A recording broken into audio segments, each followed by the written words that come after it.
Bienvenue à bord. Sur cette chaîne, on aborde toutes sortes de sujets pour bâtir, gérer et faire croître vos business, mais aussi vous faire croître vous-même en tant que personne. Let's go!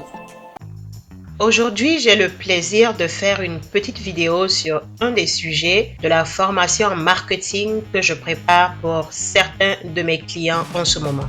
Alors, en tant qu'entreprise, savoir qui est un bon client potentiel pour vous, vous êtes d'accord avec moi que ça vaut presque de l'or. Nous allons donc voir aujourd'hui comment identifier ces personnes-là en les comprenant mieux tout simplement. Imaginez qu'on vous donne une boule de cristal et tadam! Vous êtes dans la tête de vos clients, vous pouvez tout découvrir. Ce serait chouette, n'est-ce pas? Bon, on ne pourra pas le faire pour le moment, mais sautons sur le sujet et discutons-en. Apprenez à connaître vos clients.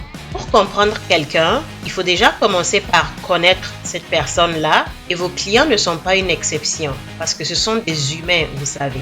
Même si vous êtes dans le B2B, le business to business, qui veut dire que vous vendez des produits ou des services à des entreprises et non à des consommateurs directement, cela s'applique à vous quand même parce que dans ces entreprises-là, ce sont des humains qui achètent. Faites un petit exercice avec moi, on y va. Prenez un instant pour penser à quelque chose que vous savez que tout le monde aime. Je compte jusqu'à 5. 1, 2, 3, 4 et 5. Alors, qu'est-ce qui est venu dans votre esprit? Peut-être des vacances? Eh bien, est-ce que vous savez que le temps passé loin de la maison ou bien loin du travail, ça crée en fait du stress chez certaines personnes, donc plus de stress en fait que de détente. Peut-être aussi que vous avez pensé à du chocolat ou quelque chose d'aussi succulent. Personnellement, j'aime le chocolat, mais aussi étrange que ça puisse paraître, c'est pas tout le monde qui aime le chocolat, alors là, du tout. Peut-être encore que vous avez pensé à des animaux, des millions de petits chiens, des choses comme ça.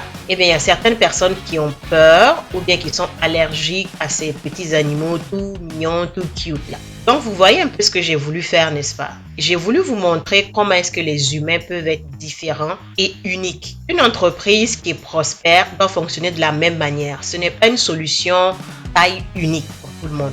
Il y a certaines personnes qui vont totalement adorer votre produit ou bien votre service. Ces personnes-là vont dire à tout le monde comment ils peuvent pas s'en passer. Il y a d'autres qui vont tout simplement pas voir l'intérêt ou même la valeur même de ce que vous proposez. Et c'est comme ça. Je pense notamment à une petite anecdote que je vais peut-être vous conter. Une de mes nombreuses activités, en fait, je ne mène pas vraiment cette activité, mais je l'ai quand même gardée dans mon portfolio à cause du fait que ce soit une activité qui génère du revenu passif. En fait, ce sont d'excellents produits à base d'ingrédients naturels pour tous les besoins d'une famille, d'une maisonnée. Je faisais déjà attention aux produits de ménage qui sont chimiques, qui sont dangereux, mais évidemment, en devenant maman, j'ai complètement fait un virage vert. Vert, c'est-à-dire V-E-R-T, donc un virage écologique. Donc j'ai changé tous les produits vraiment de base là de la maison pour des produits qui sont écolos et qui sont moins dommageables en fait pour la santé. En plus, ça coûte le même prix ou même moins cher que les produits chimiques dangereux qui sont en grande surface. Bref, il y a une amie que je connaissais et j'ai pensé à coup sûr que ça allait être bon pour elle. Elle allait vraiment aimer ça. Parce qu'elle me disait souvent que son fils tombait malade, qu'il avait des petites grippes, des choses comme ça, un peu tout ce qui est lié à l'appareil respiratoire, des affaires comme ça. Et c'est démontré justement scientifiquement à quel point ces petites grippes-là justement sont dues souvent aux produits chimiques dangereux qu'on utilise dans les maisons. Surtout les produits de ménage en fait. Eh bien, vous savez quoi? Quand je lui ai parlé des produits, elle n'en voulait pas du tout. Elle a dit que les trucs écolos, la planète, etc., en gros, elle s'en fout royalement. En fait, j'étais tellement surprise. J'ai profité pour en savoir plus sur ce qui la touche, ce qui lui plaît, ce qui lui tient à cœur, etc. Donc, pour bien bâtir son profil de client dans mon esprit. Savoir exactement qui sont vos clients cibles, c'est un énorme avantage pour toute entreprise. Donc, au lieu d'avoir une approche où vous tirez partout et puis vous espérez vraiment toucher la bonne cible à un moment donné, c'est beaucoup mieux d'être concentré. De cette façon-là, vous allez éviter de perdre non seulement du temps, mais aussi de l'argent avec des gens qui en fait ne vont jamais acheter chez vous. Dans votre recherche, vous voulez découvrir toutes les choses qui vont influencer la décision en fait d'acheter d'une personne X. C'est ça qui va vous permettre d'orienter plus facilement votre marketing et de vous démarquer nettement de vos concurrents. Alors, on va passer à travers quelques facteurs qui peuvent influencer les décisions d'achat de vos clients. Je les ai regroupés un peu pour vous donner un aperçu assez général. Mais sachez que les clients de vos entreprises, ces personnes-là peuvent avoir des motivations qui sont différentes et à des moments différents. Donc, ça peut vraiment changer au cours du temps en fonction des circonstances personnelles de ces gens, etc. Et certains de ces facteurs-là sont même des facteurs cachés. Donc, ça veut dire qu'il faut aller fouiller, creuser un peu, quoi. Et vous savez ce qu'on dit, tout ce qui est caché, en général, a de la valeur. En tout cas, ici, ça s'applique.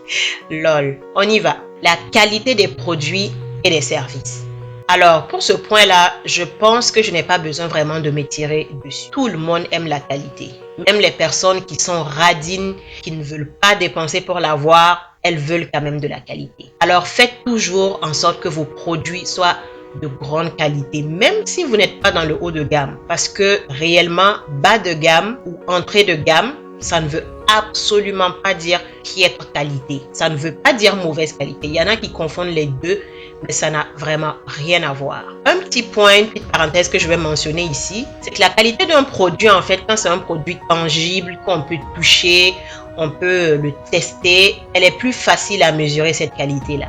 Un service, c'est un peu plus subjectif. Avec un service, le client ne peut pas comme tenir le service dans sa main. Et le service aussi, c'est quelque chose qui est différent à chaque fois qu'il est fourni, spécialement même si c'est fourni par différentes personnes à différents moments. Donc, c'est pour dire à quel point, pour un service, c'est beaucoup moins évident. Donc, il faut faire vraiment attention au service que vous offrez, à la qualité de votre produit ou de votre service. Le choix. Ce point est un couteau à double tranchant, comme le point qui va suivre après aussi. Parce que les clients veulent voir différentes formules, ils veulent voir différentes versions pour avoir l'impression que vous avez vraiment pensé à eux en concevant vos produits et vos services. Par contre, comme leurs goûts peuvent changer selon leurs humeurs aussi, ils savent qu'ils peuvent revenir vers vous pour acheter autre chose par la suite quand ils vont vouloir autre chose. Le consommateur veut en général qu'on le traite comme une personne qui est unique. Donc, il ne veut pas être considéré comme les 50 000 autres personnes de la ville dans laquelle vous avez établi votre business, par exemple. En marketing, on parle vraiment de l'ère de l'ego marketing. C'est un peu le parler moi,